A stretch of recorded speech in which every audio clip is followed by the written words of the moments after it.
Bueno, bueno, vamos a continuar, digamos, con la presentación del doctor Eduardo Vega, ¿no?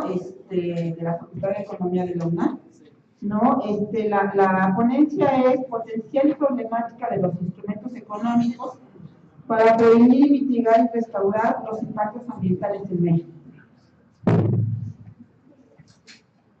El doctor Vega es profesor titular de tiempo completo de la UNAM, ¿no? Tiene nivel PDC, ¿no? Está en la Facultad de Economía, como les comentaba, ¿no? Y a partir del 25 de enero del año pasado es el director de la Facultad de Economía. Es licenciado en Economía por la UNAM y maestro en Políticas Públicas y Administración Pública por el Instituto Tecnológico de Estudios Superiores de Monterrey. Cuenta además con el diplomado de Strategic Management of Development Policy for the Richard and Co. Cuenta con estudios de doctorado en Economía por la Facultad de Economía de la UNAM, dentro del campo del conocimiento, del campo de conocimientos de economía de los recursos naturales y desarrollo sustentable, ¿no? Y además del doctorado en Historia por la Universidad Iberoamericana. En 1998 obtuvo el diploma Politique de la DEL por el Instituto Internacional de Administración Pública París, France. Y en 1986 obtuvo con distinción el grado de especialista en planificación, políticas públicas y desarrollo otorgado por el Instituto Latinoamericano de Planificación Económica y Social de la Comisión Económica para América Latina y el Caribe. Cuenta con más de 27 años de experiencia como profesor y investigador en instituciones universitarias como la Universidad Autónoma Metropolitana, Xochimilco, el Centro de Investigaciones y Defensa Económica, la Universidad de las Américas y la propia Universidad Nacional Autónoma de México. Bienvenido, doctor. Muchísimas gracias, muy amable. Buenas tardes. Agradezco muy de veras la invitación que me hicieran colegas de la UAM Xochimilco y del Politécnico Nacional, de CIEMAT en particular, para estar aquí esta tarde con ustedes y tratar de presentarles de manera breve, porque el tiempo disponible eso marca, pero espero lograr con alguna prisa de por medio de mi parte, voy a tratar de hablar un poquito más rápido, señalar los puntos que a mi parecer resultan imprescindibles para entrar a la discusión de este importante tema que es el de los instrumentos económicos para apoyar la política ambiental en México. Evidentemente la política ambiental tiene, a mi parecer, tres énfasis cruciales e insalvables, inescapables, que tienen que ser la protección ambiental, la conservación ecológica y evitar la pérdida neta de recursos naturales. Si esos son los tres criterios o principios básicos de la política ambiental en México, que dio lugar a todo el esfuerzo institucional que se expresó más tarde, ya en diciembre de 1994, para que tengamos por primera vez un Ministerio de Estado especializado en estos temas, y desde entonces a la fecha hemos acumulado muchísima experiencia, hemos ensayado diferentes alternativas de gestión, proyectos, programas, instrumentos, políticas, que muchas de ellas, por supuesto, a mi parecer también han sido exitosas y otras tantas no lo son. Entonces, sin meterme a todo eso, pero lo quise empezar así porque el tema de instrumentos económicos no es un tema aislado al de la política ambiental en su conjunto, y por ello también no son los instrumentos económicos, no son sustitutos de ningún otro instrumento de la política ambiental. Cuando más lo que pretenden hacer los instrumentos económicos es apoyar la obtención de los objetivos y metas de la política ambiental, justamente apoyando a los otros instrumentos, por ejemplo, solo para poner algunos casos, de evaluación de impacto ambiental, de ordenamiento ecológico del territorio, de áreas naturales protegidas, de delimitación de zonas cruciales para la conservación, de proyectos que se expresan en mejoramiento de la calidad del aire en zonas urbanas o ciudades medias y grandes. Es decir, los instrumentos económicos pretenden incentivar la obtención exitosa de las tareas básicas de la política ambiental, de prevenir, proteger, conservar, restaurar y alcanzar, en la mejor de las suertes, pues acercarnos a eso que todos tenemos en la mente cuando expresamos el concepto de desarrollo sustentable. Los instrumentos económicos también pretenden, además de lo que ya dije, del énfasis de incentivar lo que acabo de señalar, pretenden penalizar a las acciones y los sujetos económicos y sociales que toman decisiones y acciones en territorio adversos a el cumplimiento de esos objetivos y metas. Es decir, que inducen procesos y acciones de contaminación ambiental, degradación de los suelos, erosión de los ecosistemas, pérdida de recursos naturales, extinción de especies de vida silvestre, de flora o de fauna. Entonces, me encantaría que estuviéramos pensando juntos en los instrumentos económicos no como una varita mágica, sino como eso, como un instrumento, entre otros, que tiene la política ambiental mexicana y, por lo tanto, lo enfatizo porque me estoy curando en salud. ¿Sí? Sé que siempre que uno dice pongamos impuesto a algo, ¡ay! Ahí hay un callo que se pisa. O dejemos de subsidiar esto otro, también hay otra discusión interesantísima que enfrentar, etc. Entonces, por eso estoy señalando, nadie debe de poner en duda de que la intención de tener disponibles en México los instrumentos económicos son complementos para alcanzar la preservación de los atributos y funciones ecológicos de nuestros entornos naturales, pero sabemos que en esos entornos naturales hay asentamientos humanos, hay procesos productivos, hay circuitos económicos, hay intereses materiales que juegan en el territorio, y eso quiere decir hay mercados. Y los mercados son los que pretenden ser regulados por parte del Estado mexicano, entre otras alternativas e instrumentos, con los instrumentos económicos que apoyan la política ambiental. Partimos de algunos conceptos generales para pensar en el diseño y en la implementación de los instrumentos económicos.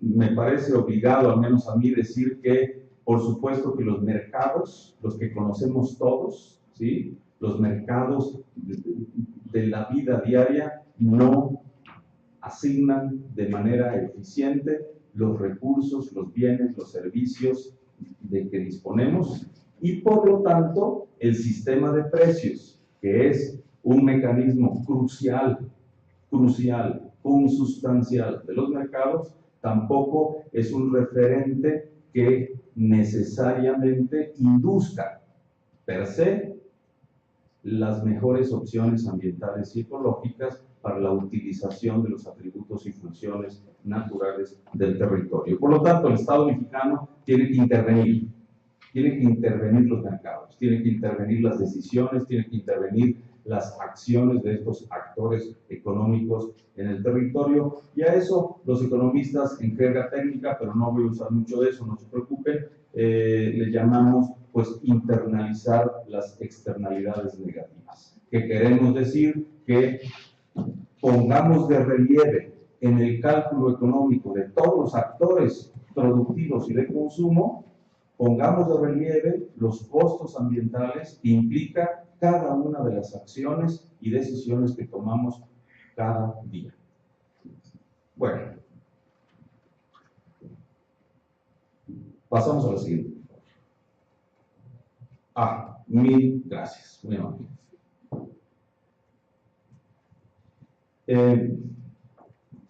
Voy a poner aquí los 3 artículos de la Ley General del Equilibrio Ecológico y la Protección al Ambiente que se refieren explícitamente a los instrumentos económicos.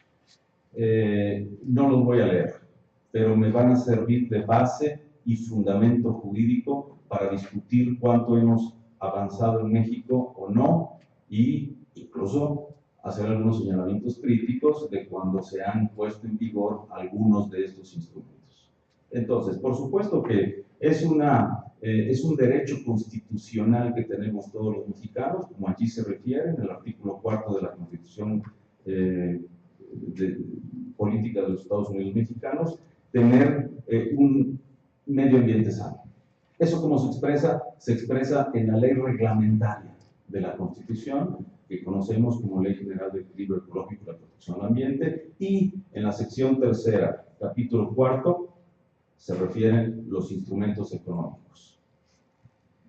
El artículo 21, ahí no lo voy a leer, ya dije, pero lo tienen ustedes a disposición solo para que lo recuerden. El artículo 21 justamente lo que está señalando y enfatizando es que se deben de incentivar mediante los instrumentos económicos el cumplimiento de los objetivos de la política ambiental, que fue con el énfasis que he iniciado esta charla. Además, esa tarea de incentivar el cumplimiento de la política ambiental viene con el propósito explícito en este artículo de que la preocupación central de los instrumentos económicos es cambiar conductas. Cambiar conductas. ¿Cuáles? Por ejemplo, cuando uno va a tomar una decisión de producción, sea en el ámbito agrícola, pecuario, forestal, pesquero, industrial, en un ambiente urbano o en un ambiente rural, cualquier actividad productiva de la que se trate, por supuesto que por inercias del mercado, por información de los agentes económicos involucrados y por conectividad de los mercados, se dice el productor o los productores en cuestión tomarán decisiones importantísimas, no solo para ofrecer bienes y servicios en los mercados, sino tomarán decisiones de carácter energético, hídrico, territorial, de localización productiva y de conectividad o construcción de redes entre diferentes mercados, que es donde los instrumentos económicos pretenden incidir para ir orientando, disuadiendo la elección de energía base fósil, induciendo la solar, la de viento, la geotérmica y la hidroeléctrica, etc. Entonces, penalizando unas, incentivando otras, fomentando mejores elecciones energéticas y con ello también induciendo procesos graduales, pero procesos de innovación tecnológica que vayan a la mano de esas opciones ambientalmente mejores. Es lo que nos está diciendo el artículo 21 en su primera fracción, y en la segunda fracción fundamentalmente lo que nos está diciendo es que debemos de estar interesados mediante la utilización de esos instrumentos económicos con que a partir de los mismos se influya el sistema de precios vigente para tener mejores beneficios, menores costos y administrar con otros criterios distributivos, en principio progresivamente, los efectos o las consecuencias adversas al entorno natural, al ambiente, a los ecosistemas.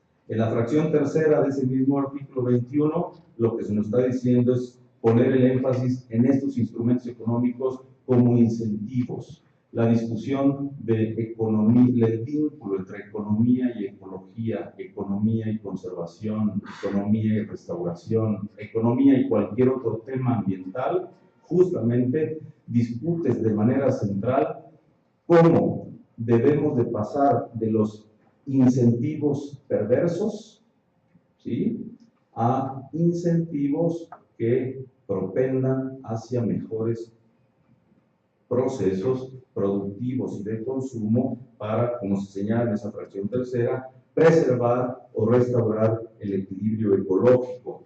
y simultáneamente que los actores involucrados en el territorio asuman los costos respectivos, los costos ambientales respectivos, fundamentalmente los que nos está señalando en este artículo 21, en estas primeras tres fracciones que estoy comentando. Hago digamos, una acotación aquí en relación con esa fracción tercera del artículo 21. Por supuesto que no es lo que de manera recurrente sucede en México.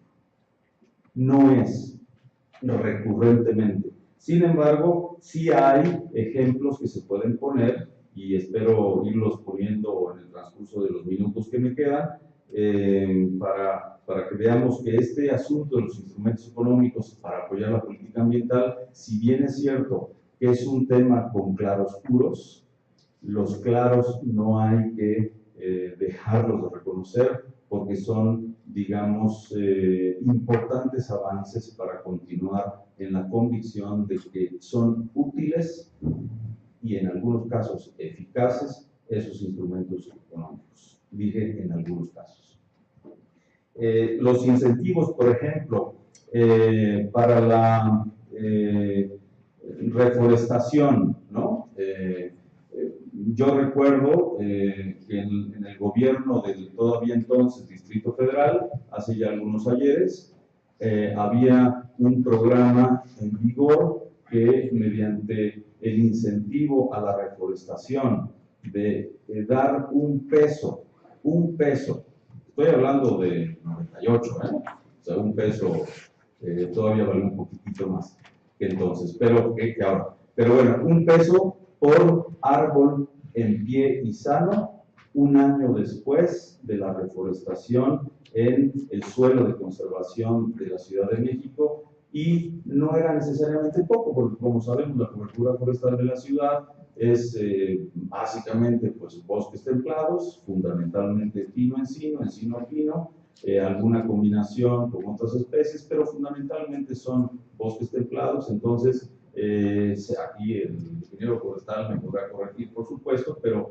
con la información que se tenía entonces, se nos decía aproximadamente, en términos en promedio, en una hectárea bien conservada de bosque templado, pues había unos 1,200 ejemplares, y entonces eran 1,000 pesos o 1,200 ejemplares, pero por una hectárea, ¿no? Entonces, de acuerdo a todas las hectáreas que se reforestaban, y aquí en la Ciudad de México son 42 núcleos agrarios los propietarios de ese suelo de conservación, entonces lo que se hacía era negociar con los núcleos agrarios más poderosos, más influyentes, más presentes en la arena pública, y acordar con los demás hasta que fueran los 42, y por lo tanto, digamos, esos son, digamos, algunos ejemplos que hemos perdido, que me parece que deberíamos de recuperar, quizá con otro diseño, no de un peso por árbol en pie y sano un año posterior a la reforestación. Sabemos que en el mejor de los casos también el nivel de prendimiento o el grado de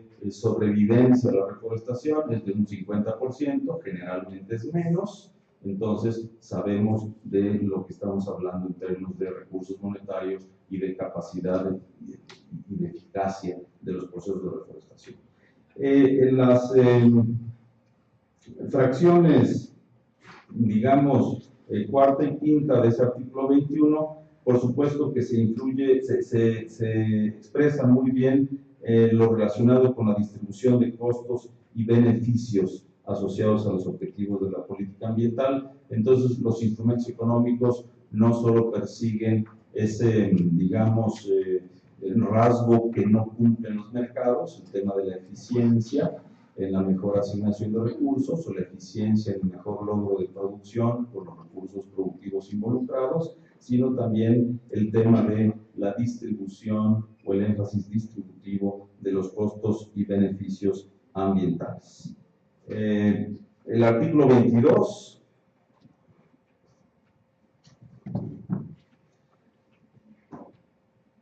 ya nos dice en la LGEPA de qué instrumentos económicos estamos hablando.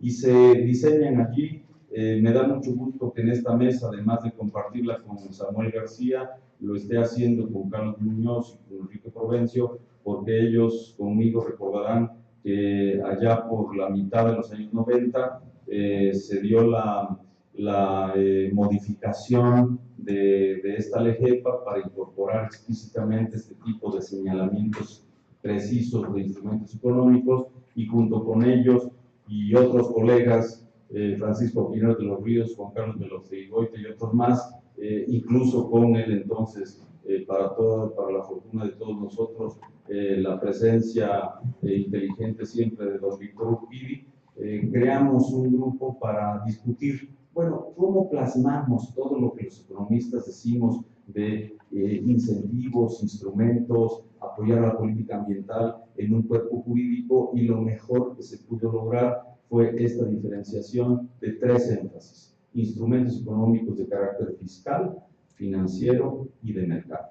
Y allí están definidos en el artículo 22, y los de carácter fiscal, como se señala allí, pues son estímulos, ¿sí? Ahora vamos a ver cuáles son esos estímulos, pero me interesa sobre todo el último renglón y medio de esta lámina, donde esa sí la voy a leer textual. Se dice: en ningún caso, repito ese inicio, en ningún caso estos instrumentos, los fiscales, se establecerán con fines exclusivamente recaudatorios. Y más adelantito voy a explicar por qué los impuestos ambientales no deben de ser recaudatorios, y si lo son, en los hechos no están jugando como impuestos ambientales, sino como impuestos convencionales.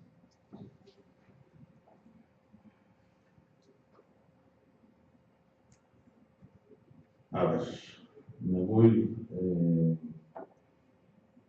ahorita regreso a estas páginas, pero me voy a adelantar tantito.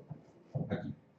Veamos, por favor, solo por lo pronto, la parte de los instrumentos fiscales.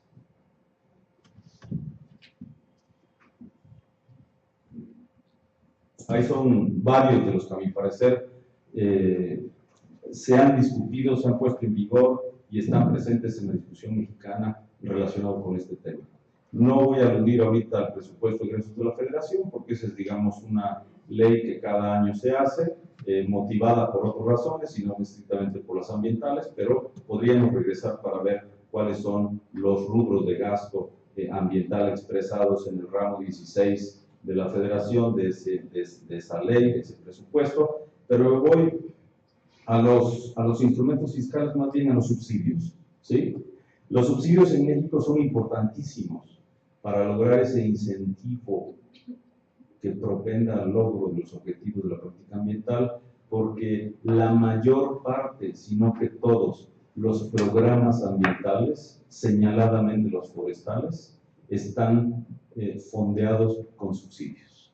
Los programas de reforestación, de conservación, de manejo, de restauración, bueno, ni más ni menos, el de pago por servicios ambientales hidrológicos, o el de pago por servicios ambientales de captura de carbono, de conservación de la biodiversidad, digamos, los subsidios forestales, que después de la crítica recibida por algunos años en relación con el Procampo, que estaba promoviendo o fomentando justamente lo inverso que se quería, ¿sí?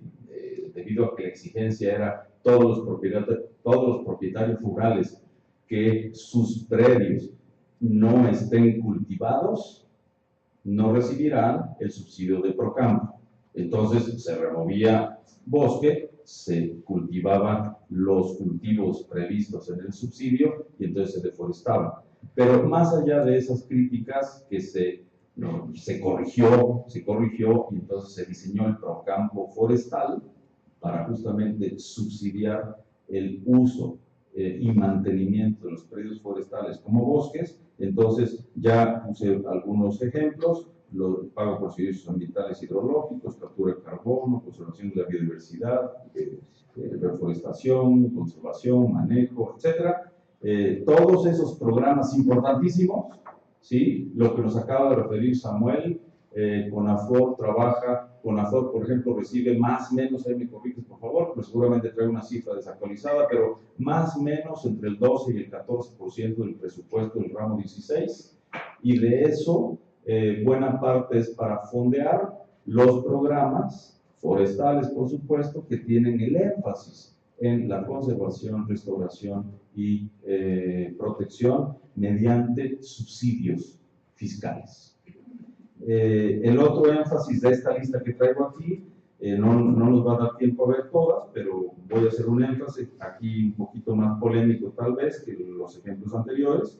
El caso de los derechos de, aquí dice derechos de acceso y uso. Me voy a centrar, por ejemplo, en los derechos de uso de agua, ¿sí?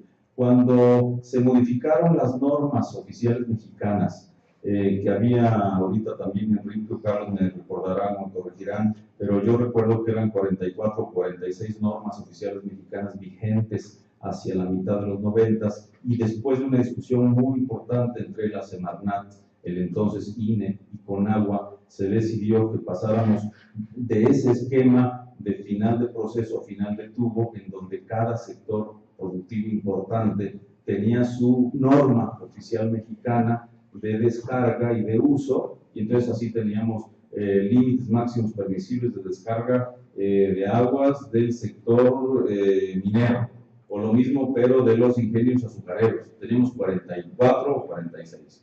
Y entonces se decía, bueno, por esa ruta podemos tener 50, 60, 70 normas, dependiendo se fueran añadiendo y normando procesos y sectores, y en el mejor de los casos, si todos estuvieran cumpliendo al 100%, solo por la acumulación de actividades se iban también a estar acumulando pasivos ambientales.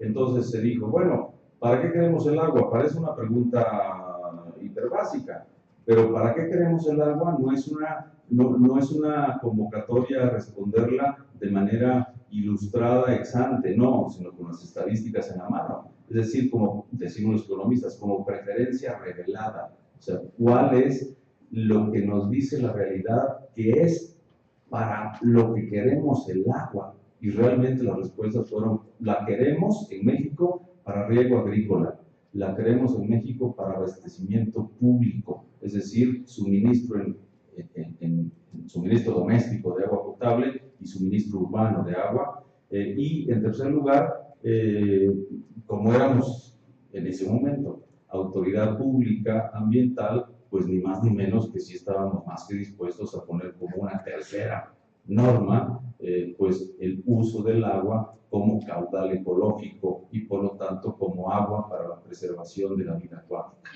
Esas fueron las primeras 3 normas de agua que sustituyeron a las 40 y pico. Ahora, ¿por qué traigo esto a cuento? Porque justamente cuando uno dice, eso es un éxito normativo de un mejor diseño, al menos a mi parecer, de cómo renormamos un sector ambiental tan importante como el de agua. Todavía no estoy hablando de instrumentos económicos, de instrumentos normativos, las normas. Pero si uno dice, ¿y qué dice la Ley Federal de Derechos? Desde entonces, de hecho desde muchísimo antes, entonces y ahora, ¿qué sigue diciendo la Ley Federal de Derechos? La Ley Federal de Derechos dice, el consumo de agua para usos agropecuarios equivale a 0. Entonces, por cada metro cúbico de agua que se consuma para actividad agropecuaria, se paga un derecho de uso igual a 0. No suena mal si pensamos en campesinos pobres. Yo estoy más que convencido que hay que subsidiar con un derecho de uso igual a 0 a campesinos pobres y ayudarles a salir de la pobreza, por supuesto.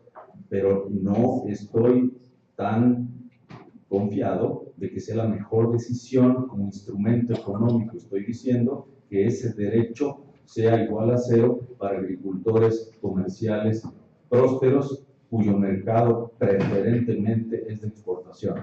Entonces, la pregunta básica es, entonces, ¿dónde está lo que nos dice la LEGEPA? En el artículo 21, donde dice que también consideremos los efectos distributivos de los instrumentos económicos. Ahí hay una distribución regresiva. ¿Por qué? Porque estamos beneficiando proporcionalmente más a los que están en mejor situación que a los que están en el caso inverso.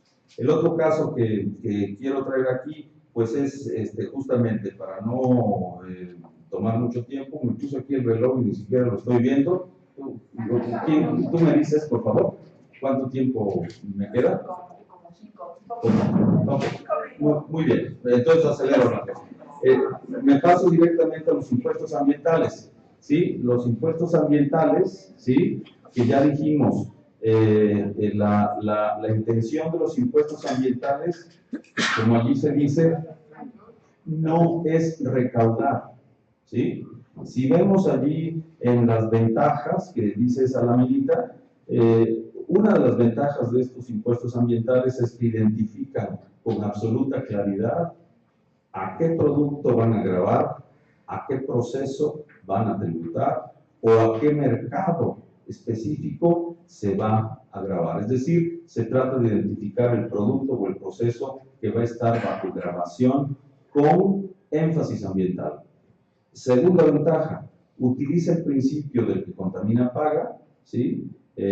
O si hay un proceso de contaminación, que se incluya dentro de los costos de operación, de trabajo, de producción, de consumo, y si no se quiere pagar ese impuesto, que es lo que busca un impuesto ambiental, pues entonces esa intención de no pagar el impuesto no es un llamado a la evasión o a la elusión, no, es un llamado al cambio de conducta que nos dice el artículo 21 de la LGEPA para justamente preferir entonces otras tecnologías, otros insumos, movimiento del proceso productivo para irnos a un, digamos, perfil ambientalmente mejor, y por eso como ventaja pongo allí que no solo utiliza el principio de que quien contamina paga, sino que se basa en impuestos que pretenden, entrecomilladísimamente, de verdad, entrecomilladísimamente, precios de escasez o precios correctos. Es una discusión más disciplinaria de economistas, no me propongo aquí a exponerla o a darla,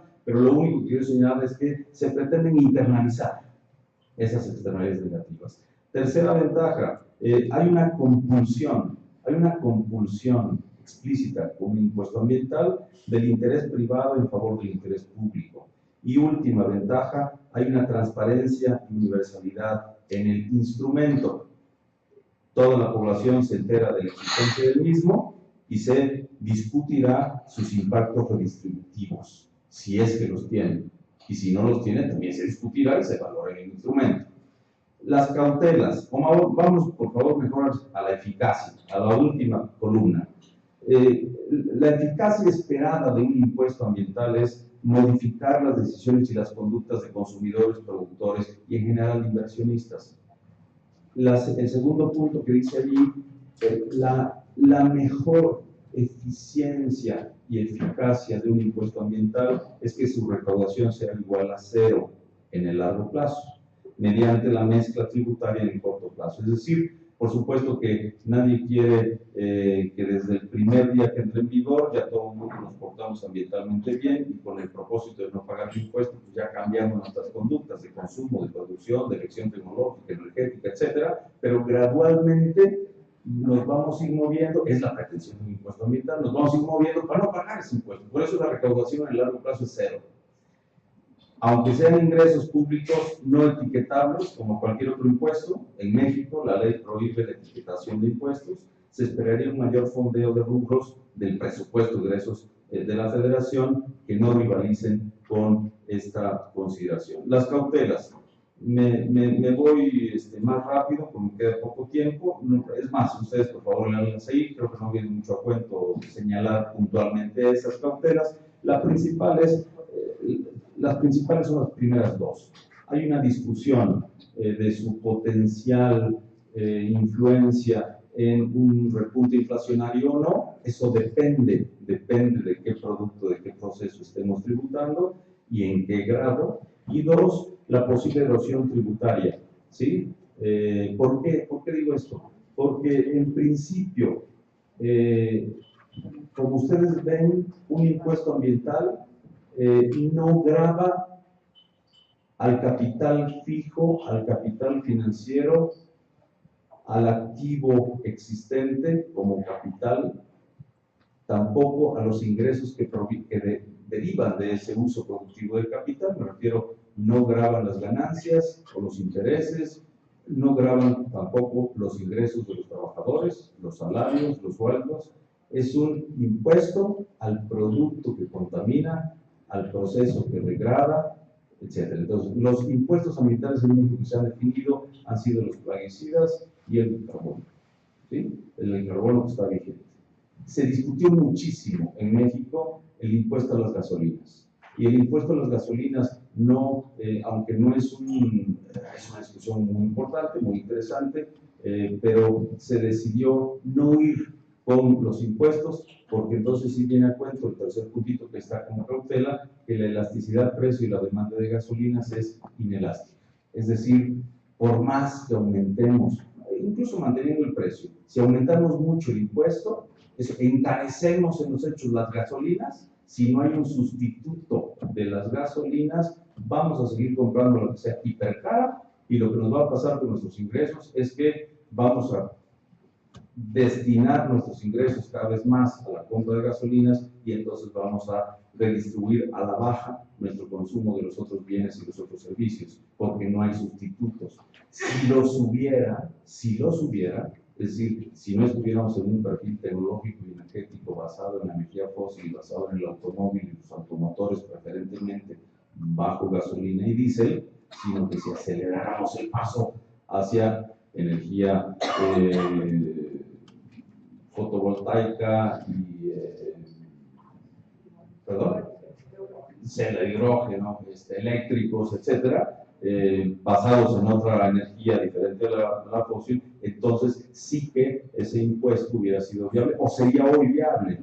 No lo es, y por tanto, en lugar, y esta es una experiencia mexicana que me parece que debemos recuperar, en lugar del impuesto a las gasolinas, se decidió diseñar, también hace algunos ayeres, un sobreprecio a las gasolinas. Y el sobreprecio, para que vean de qué ayer les estoy hablando, significaba gravar 4 centavos a la gasolina Nova y 2 centavos a la gasolina Magna, no con el propósito de cambiar conductas, sino con el propósito, ahí sí, explícito, de recaudar, y como no era un impuesto, sino un sobreprecio, para financiar un fondo ambiental metropolitano. Entonces, se pueden utilizar los instrumentos, aquí me regreso a los otros, aquí, a los instrumentos financieros. Si nos pasamos a esa otra columnita, instrumentos financieros, ahí están justamente fondos y fideicomisos. Una manera, no la única, una manera de fondear esos fondos es otra vez con sobreprecios, o es con también subsidios, ¿sí? Lo decía Samuel hace ratito, el Fondo Forestal Mexicano, se sigue llamando así, ¿cierto? Gracias. El Fondo Forestal Mexicano está fondeado con subsidios. Es importantísimo que reciba CONAFOR esos ingresos vía subsidios federales, los coloque inmediatamente en el Fondo Forestal Mexicano, ya ejerció el recurso, ya no tiene presión de Hacienda, pero la chamba inicia allí, no solamente con el depósito de los subsidios, sino con la identificación de las comunidades que tienen los proyectos mejores, en el caso que enfatizaba Samuel, de restauración, para entonces sí ejercer en territorio, no en las cuentas presupuestales, ejercer en territorio los subsidios que conformaron fondos, fideicomisos u otros instrumentos. Los instrumentos de mercado que se van señalando en los diferentes artículos, nada más veíamos el 21, el 22 refiere también los impuestos financieros y de mercado. Me quedo con esta tablita, los instrumentos de mercado. Me quiero referir solamente a los dos últimos.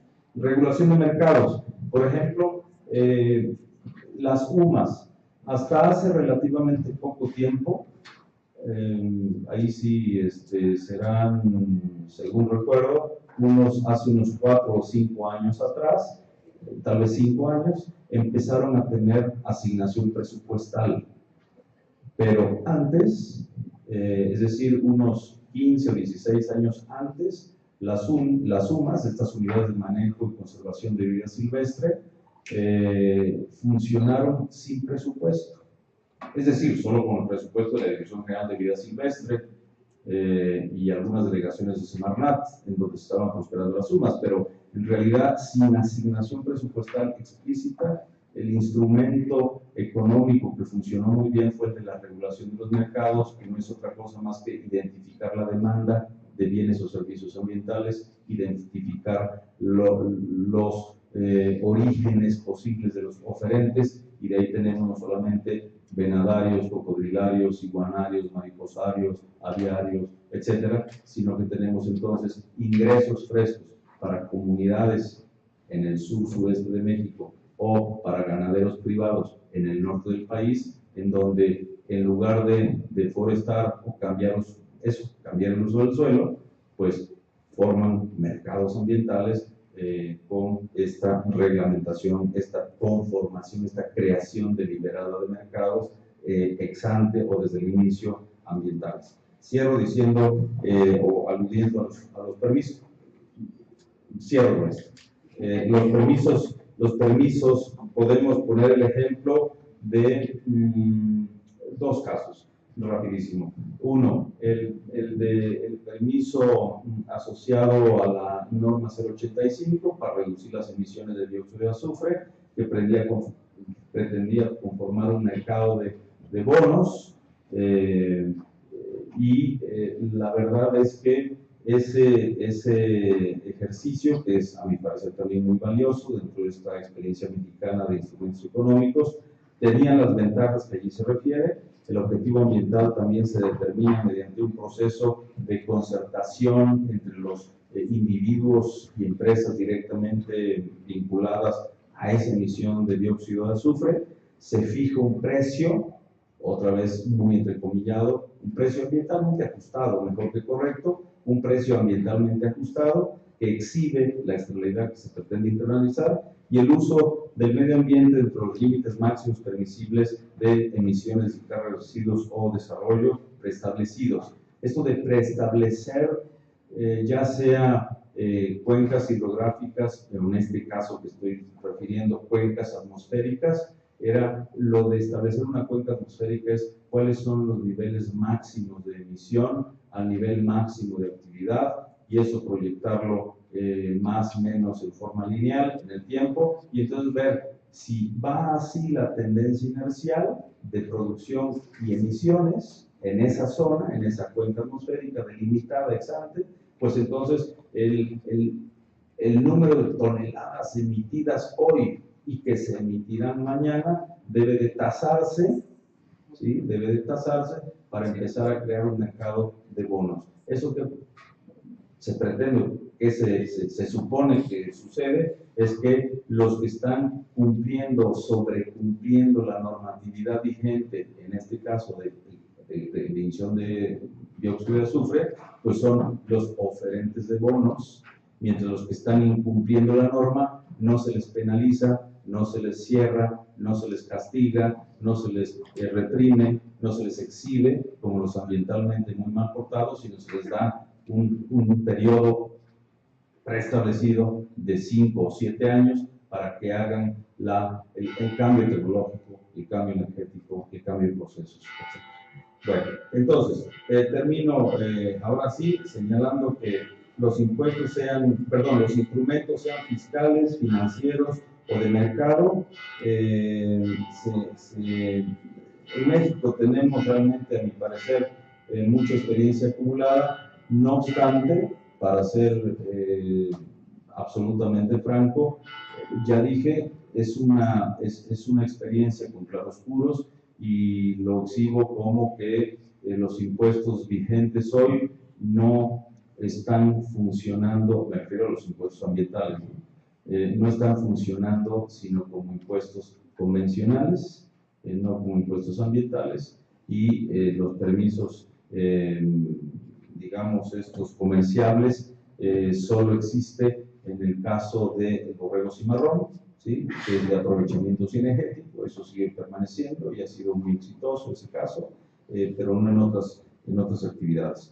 Entonces, yo creo que lo que hay que hacer es continuar con, por supuesto, el mejoramiento normativo, el mejoramiento de la evaluación de impacto ambiental, el mejoramiento de los recursos que tenemos disponibles en los ordenamientos ecológicos del territorio, ver la eficacia de las áreas naturales protegidas, ver los otros instrumentos de planeación territorial y conjuntamente, caso por caso, ir identificando cuáles de estos instrumentos económicos, fiscales, financieros o de mercado pueden ser viables, además de eficaces. Muchas gracias.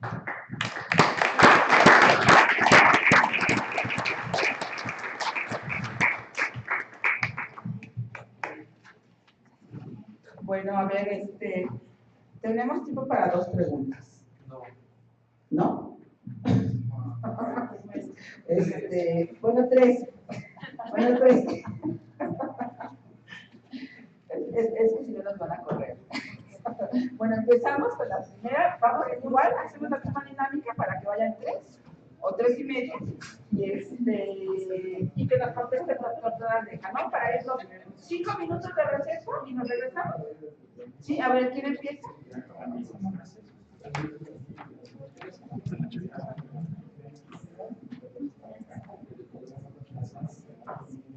Gracias. Tal vez es difícil la pregunta, pero ¿cómo vamos a internalizar esas externalidades? ¿O quién paga ese costo ambiental de productos y servicios? A lo mejor es un poco difícil, pero pues sí quisiera que nos diera su opinión. Gracias. ¿Alguien más? ¿Alguien más? Acá. Acá, a ver.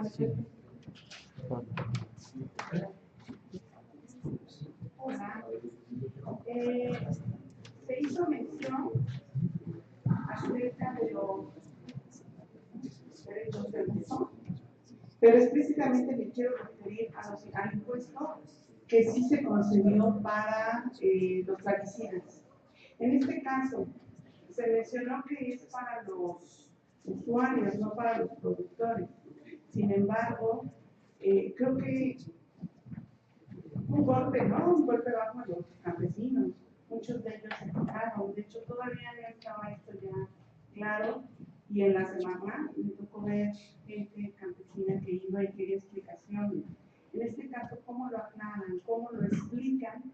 ¿Y dónde redunda el beneficio directo? Ellos mencionaban que se estaba apoyando al productor, que ellos son los que llevan el beneficio económico y que a ellos no se les estaba impactando en ese caso. Que ellos de todas maneras tendrían que comprar los agroquímicos, en este caso plaguicidas. Pero van a subir de precio, a lo mejor los dejo de usar un momento, un tiempo, pero después vuelvo a hacerlo. ¿Por qué? Pues porque no tienen las prácticas agroecológicas correctas y ellos requieren de la utilización de los plaguicidas. ¿Alguien más? Sí, a ver, pregunta.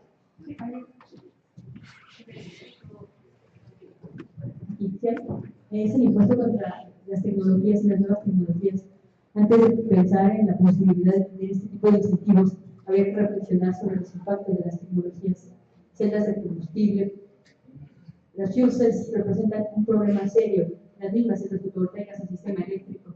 Entonces, de reflexionar en este conjunto de impuestos, el mismo impuesto ambiental sobre gasolinas, que no se tuvo una rendición de cuentas en cuanto a qué y a dónde se fue este presupuesto. También CONAFOR me preocupó cuando nos presentó, porque finalmente CONAFOR, igual que muchas de las instituciones, son gente que va a permitir la gestión, que son coordinadores de nuestros impuestos. Entonces, eso de pensar que tiene que estar pegado en un sistema a gente técnica y que a las gentes de las comunidades no se les permita tomar decisiones y conformar sus propios grupos con una reflexión de conciencia, se me hace medio peligroso. ¿Alguien más? Bueno, yo una última, ¿no? Me tomo el micrófono.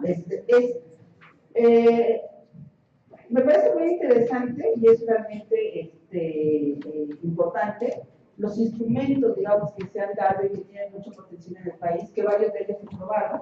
Sin embargo, desafortunadamente, de todos esos que se aprobaron durante la administración en que estuvieron ustedes y quizá con una inercia 4 años más 5 del siguiente sexenio, paulatinamente han venido cayendo, ¿no? Y algo que me pareció importante es que pareciera ser que la restauración en todas las modalidades, desde el sueño guajiro de la restauración ecológica hasta la actividad más sencilla de la reconversión productiva, ¿no? O de la ingeniería ecológica, donde solamente se mitigan daños, pareciera ser que solamente el único fondo que hay es el fondo forestal y exclusivamente bajo el esquema de cambio de uso de suelo, ¿no? O lo que se sucede a partir de las evaluaciones de impacto ambiental, ¿no? No hay otros fondos ahorita operando hacia el resarcimiento de los daños ambientales. Entonces, ¿cómo teniendo, digamos, todo este potencial, no podemos generar esos bolsas que apoyen dentro de estos mecanismos para que se desarrollen actividades de restauración en las distintas modalidades, donde vinculemos los diferentes impactos o pequeños, digamos, factores de disturbio que son crónicos, pero que después de un siglo o dos generan debates ambientales? ¿Por qué eso no es posible ahora? ¿Dónde están esos fondos cuando de repente vemos que hay un ingreso permanentemente de recursos económicos? ¿En dónde están? Si tenemos las opciones. A ver, empiezo con este último. Todos los fondos que existieron y que existen, la gran mayoría de ellos, están financiados con subsidios forestales, subsidios federales. ¿De dónde vienen esos subsidios? Del pago de impuestos, no de impuestos ambientales, de todos los impuestos, impuestos sobre la renta, impuestos al valor agregado, impuestos a productos y servicios especiales, etc.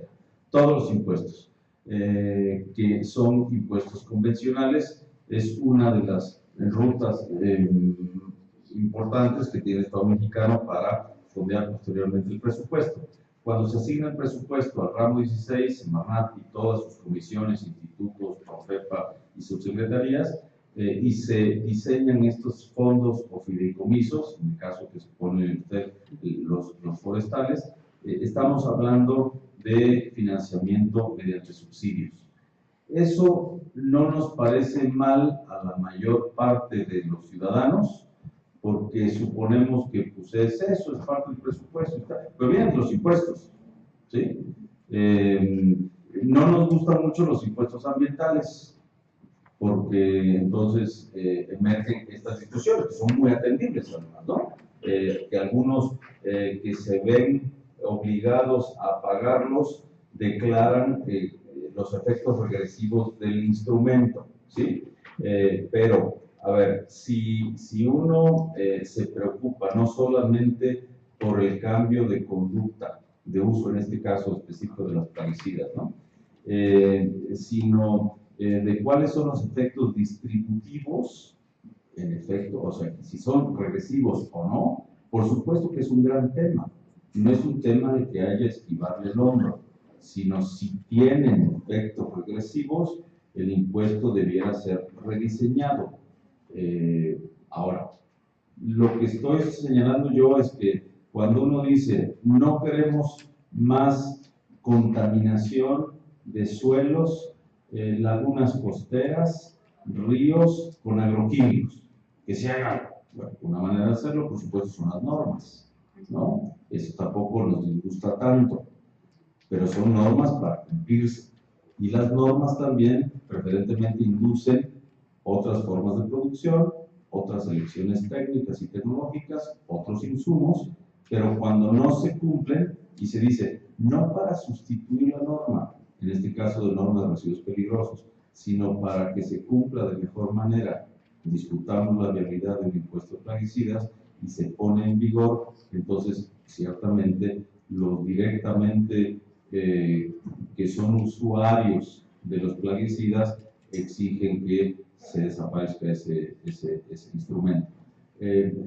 Sé que no es un terreno ajeno al conflicto social, por supuesto, pero también lo que sé es que tenemos que encontrar formas, con todos los instrumentos que tenemos a la mano, normativos, de planeación, económicos, para cambiar conductas que no sean regresivos. Si lo son, hay que quitarlos, hay que rehacerlos, ¿sí? Pero,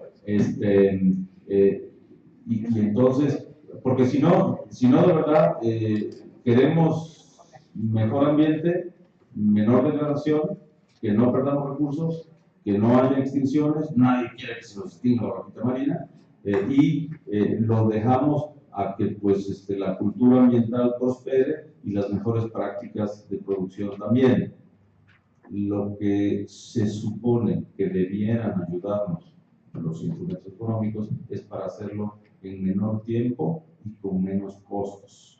Si no se está logrando eso, está mal diseñado el instrumento, ¿sí? Y aquí será un conflicto si hay una discusión técnica, ¿de acuerdo? Yo diría, por supuesto que no se trata de internalizar las externalidades en lo abstracto o en general, sino dependiendo del caso que nos preocupe.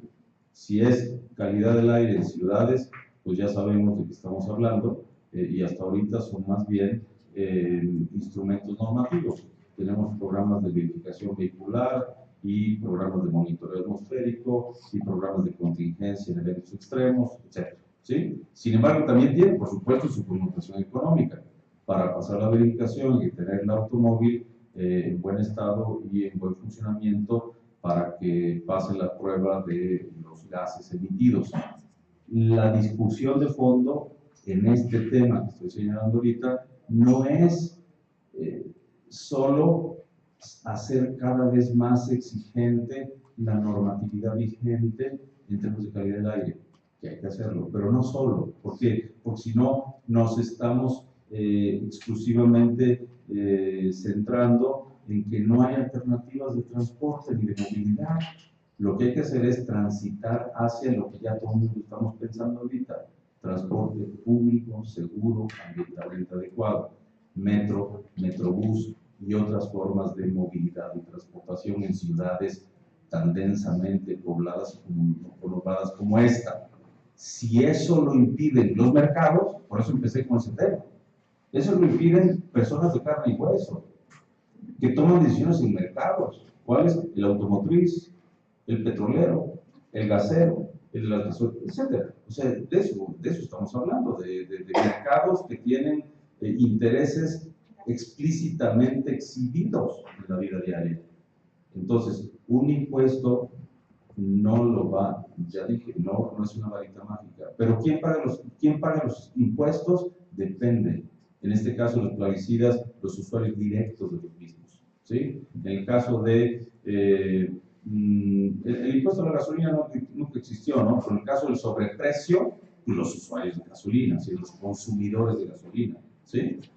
En el caso de los subsidios, ahí sí, yo diría, los pagamos todos los contribuyentes, no los usuarios de los beneficios ambientales que tenga la conservación forestal subsidiada con programas de CONAFOR. Esos no los pagamos todos, porque son los impuestos convencionales. Muchas gracias. Gracias.